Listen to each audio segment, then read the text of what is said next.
Fubo TV is currently available in the US, Canada, and Spain. But depending on where you are, your options look very different. Here's how to get access from anywhere. Of the three, the US version has the most to offer. You get major leagues like the NFL, NBA, MLB, and NHL, and over 195 channels on the Pro plan. Canada and Spain get a much smaller lineup by comparison. So if you want the full experience, you should be connecting to the US version.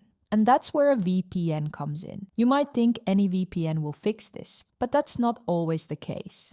Fubo TV is very efficient at detecting VPN connections and blocking them. I personally use and recommend NordVPN. It has over 3,400 servers in the US alone. And in testing, there were no drops in connectivity or speed when streaming Fubo TV. I'd still suggest connecting and doing a quick test stream before a big game or live event, just to make sure everything's running smoothly. The NordVPN link is in the description. With my link, you'll get an extra free month on a 2-year plan. It also comes with a 30-day money-back guarantee, so there's no risk trying it out. Now, there's one more thing you need to know before signing up. Fubo TV requires a US-based payment method to complete registration. A card issued by a non-US bank will be declined at checkout. So even with a VPN active, you won't be able to finish the sign-up process without sorting this first. I personally use US Unlocked. It's a virtual US credit card designed for international users, and it's worked great for me to access Fubo TV and other US streaming services. Once your VPN and payment method are both set up, head to fubo.tv, create your account, and you're ready to go. I hope you found this video helpful. The links to everything are in the description. Fubo usually offers a free trial, so make sure to check it out. See you in the next one.